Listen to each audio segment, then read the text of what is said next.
Okay guys, welcome back. It's part 3, changing the timing chain on this Golf Mk5 R32. Today we're going to be looking at removing the intake manifold and various vacuum lines and bits like that, and probably look at removing the valve cover maybe as well, just so we can have a look in there. Apparently this is like a bit of a pain of a job to do, just because of all the electrical connectors, vacuum lines that are difficult to get to, connectors that are difficult to remove, and obviously bolts and things that are in difficult places. Hopefully we've negated some of that by removing so much of the front end of the car. Apparently the coil packs as well are fairly difficult to remove, so we'll have a look at that. But as I've said, I'm not a mechanic, so I'm going to be figuring this out as I go along. I'll probably make like the odd mistake, but I'll try and put the correct information in the video that will hopefully help someone else when they come to do a similar job or part of this job. Right, okay, so let's get cracking with this. We'll start by removing some of these connectors and vacuum lines and things, and what I'm going to probably be doing is just as I remove them, using a little bit of masking tape just to stick on them and label up roughly where I've taken them from. Usually with these things it's kind of difficult to put them back in the wrong place, like either the wire's not going to run correctly to where it goes, or the connector itself will be the wrong shape, or it'll have a certain tab on it that won't allow it to go into place. But you never really know. Once you get stuff down to a certain point, it may not be that apparent where things have gone, so I think it's always a good idea to just label things up as you go. Right, we have one electrical connector here on the side of the throttle body, so let's start by removing that. And I'm just going to stick, like I said, I'm going to stick a little piece of masking tape on it. I've just written TB on that, so I'll know what it is.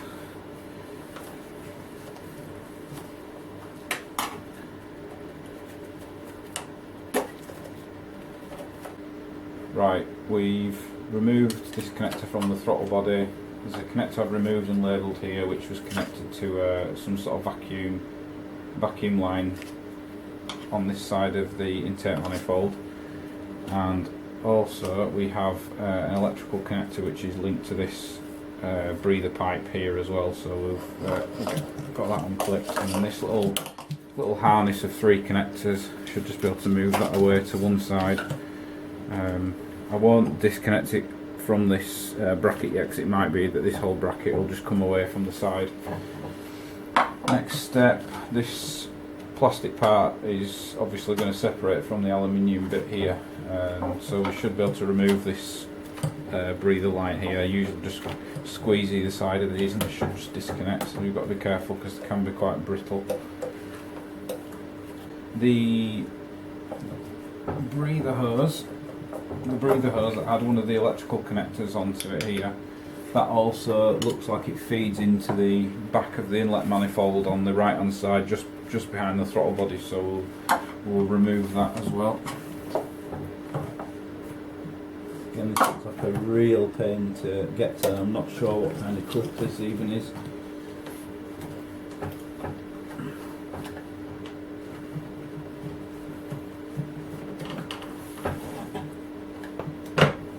Too bad, just squeeze it. That's what the end of it looks like. It's just a little tab that you press in that you couldn't see on the underside of it. So we've got two lines here going into the left hand side of the intake at an angle. We'll get those unclipped. Again, they just look like they just look like you can press the fittings and pull them off. That one came off fairly easily. Just another one of those.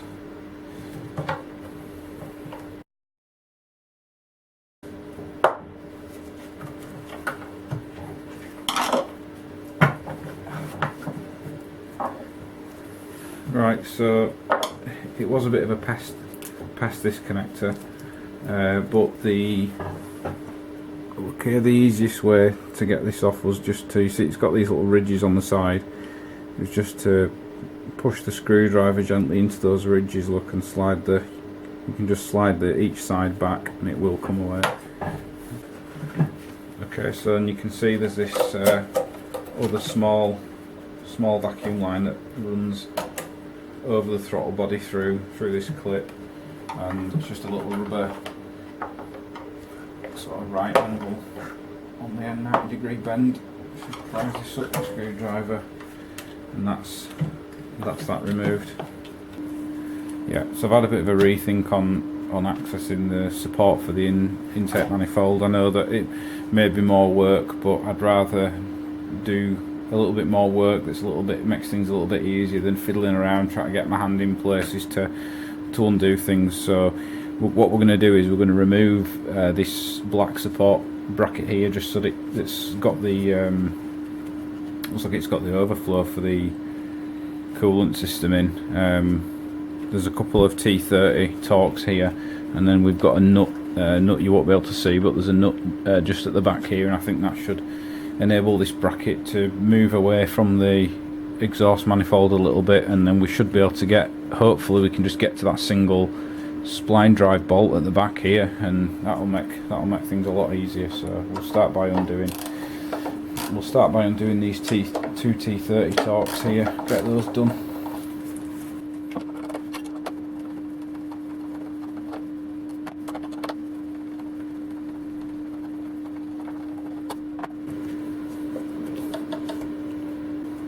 These adjustable ratchets are brilliant, stuff like this.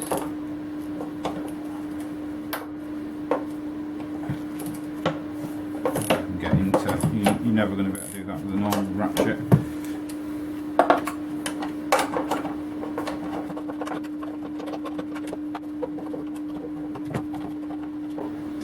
I reckon that should give us enough clearance now.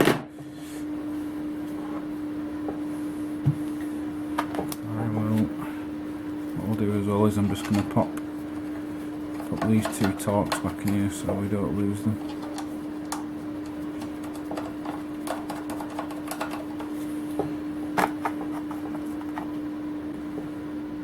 Try to get some light in there for you. So we've got, what I'm actually going to do, it's an M10 spline at the back. Now I'll move that bracket a bit, I can get it in. I'm just going to use a 12mm ratcheting spanner on it. I think that's going to be the easiest way to get it undone.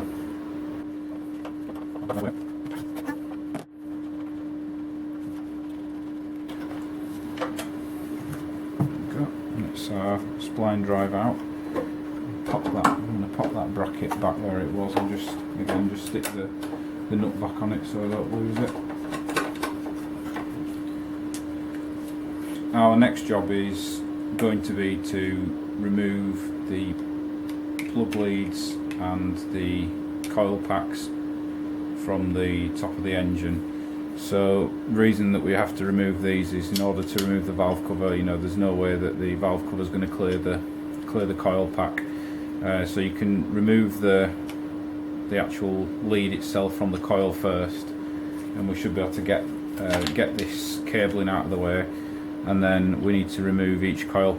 We'll start with coil 1, and you should be able to get your finger on this clip, just unclip, pull up, and that's it, it's off. These ones obviously are going to be a lot more difficult to get to, so we'll just have to see how we get on. We may need to use the screwdriver to assist us, maybe like a wide bladed one actually. I've had a bit of a play around with these now, and all I can say is they are the worst. Like, they're so difficult to not break the clips. The first one was fine, and the second two I broke the clip trying to remove it, so I'm going to try and show you how I found was not too bad a way to remove them. So you've got the gap here, which would look like an obvious place to put some sort of prizing tool, but actually what I found is if you just sort of, I don't know if you can see, if you slip it sort of down this side of it here, you hear that sort of, you'll hear a click, and that's it, and it will come off. So yeah, I found that's the best way to get those removed, so I'm going to go ahead and remove all the rest of those now. Coil leads are off. That was a lot more difficult than it needed to be, I think, really. Once I'd figured that little method out of just popping the screwdriver in, and I'll show you, use a wider bladed one than this, but literally, if you can sort of just get it in there, gently prise like this, you'll be able to see in the end that if you do this, you see it moves the clip inside. So once I'd figured that out, the other 4 were easy. The second and third coil, unfortunately I broke that little clip off, and it just made it much more difficult. Probably spent like 20 minutes messing around trying to just remove those two leads from the top of the coils.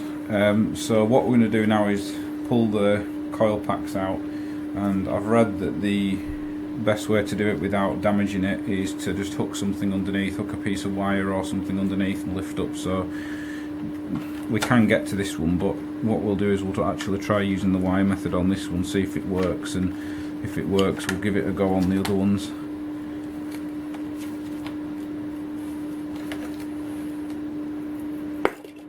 Yes, that actually seems to work fairly well. They're in reasonable condition, these coils. They've not been on that long, so like I say, probably about a year or something like that. So yeah, we've got coil, that's coil 1.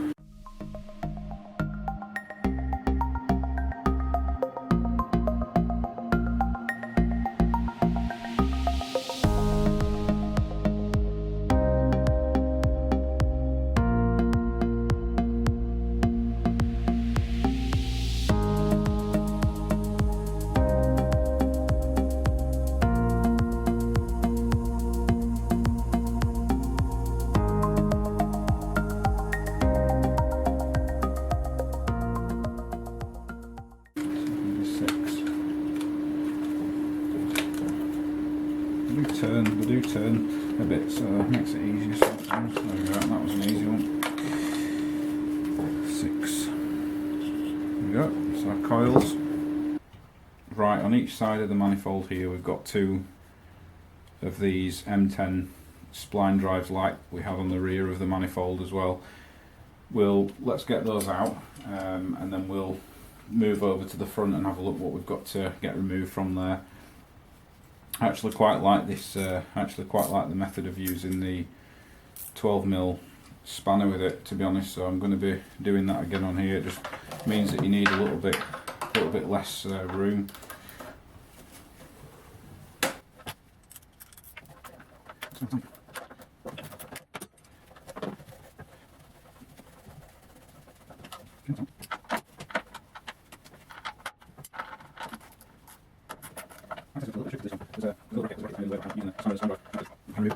So we've got that out, and then just for my reference than anything, they're the 3 bolts, the one from either side and then the one from the rear of the engine, and the one from the rear is the shorter one with the bit more of a flange on it than the other 2.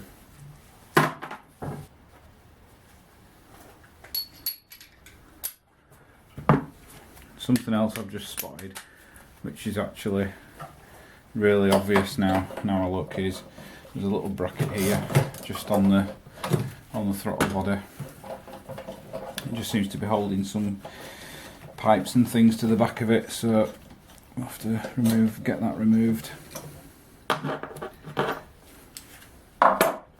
That's what that looks like. Remove that. I think I'll actually just pop that back in. It's one of the bolts holding the throttle body together, I think, so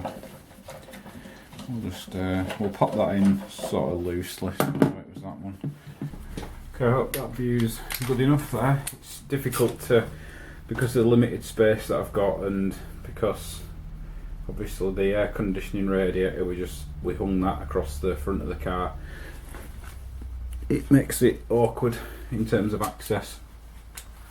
But from what I can see, removing the intake manifold, we have 1, 2, 3, 4, 5, 6, 7, 8, 9, it looks like, 9 Allen key bolts along it, and we've also got one for the dipstick here, we've got another one holding this bracket here, and we've also got this small connection here.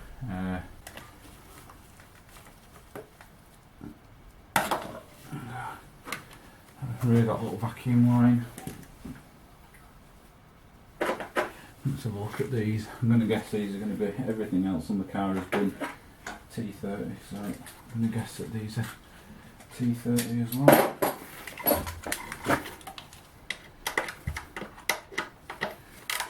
Yeah, looks like it.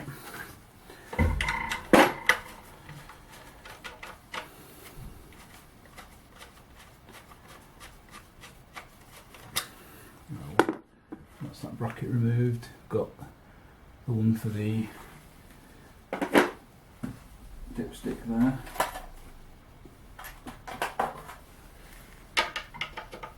Looks right. Got one for the dipstick removed.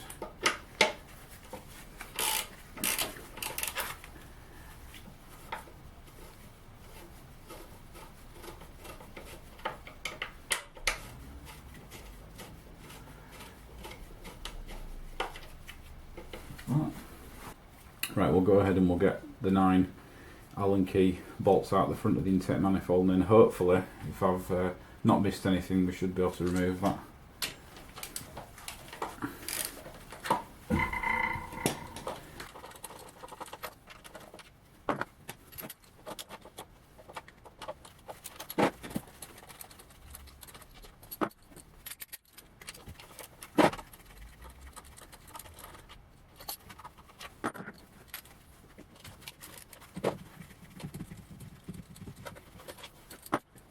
So I've had a little bit of a snag with these. My 1/2 drive Allen key, I think it's a 6mm. It's too large to get in between these gaps in the inlet manifold. So I'm hoping that I can just remove them with a regular Allen key.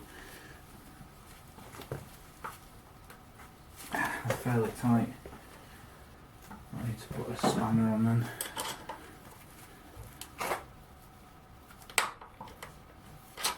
Yeah.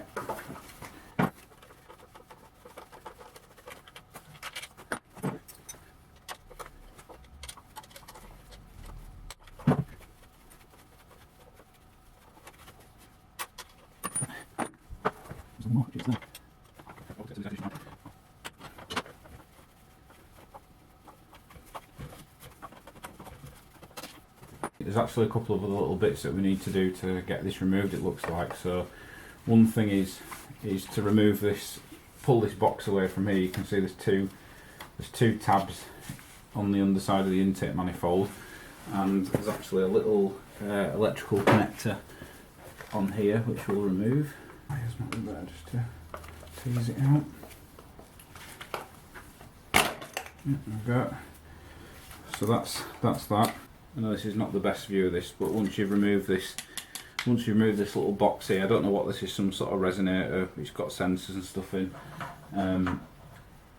This little hose was the hose that disconnected from this valve here, and then the other vacuum line was one of the ones that we removed off the intake manifold with the little 90-degree bend. So actually we can fully pull that through. We've got the whole thing off like that.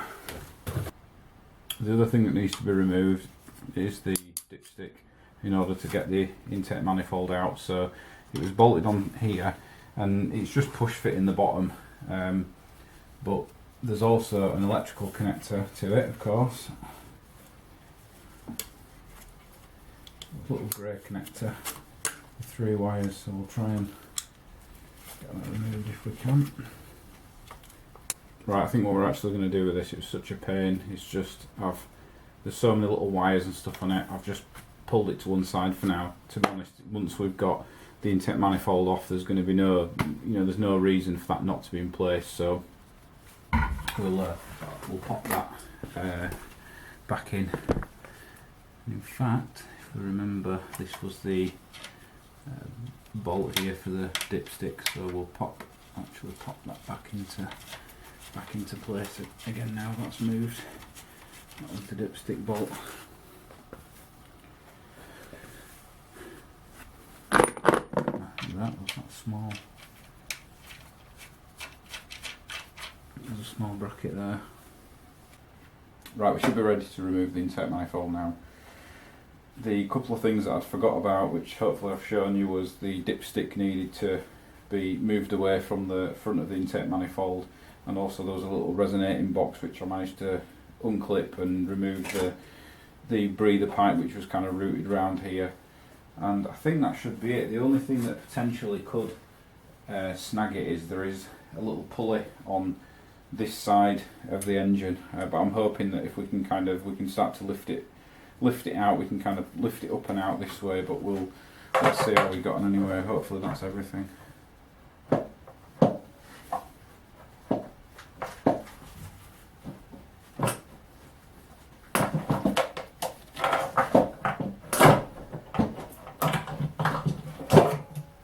There we are. Yep. Yeah, so that's pretty cool. We can see all our valves in there. Right, okay, so I think we'll leave it there for today. We've got the main job done, which was to get the intake manifold removed. It was a little bit more difficult than I anticipated it being, but we've got it done now at least. A couple of things worth noting are, one, the intake manifold bolts were all the same length, so there's no need to worry about mixing those up. And the other thing is, I've just run some tape across where the intake manifold went. It just stops me from accidentally dropping things down into the intake track there. So yeah, I think we'll call it there anyway, so thanks for watching.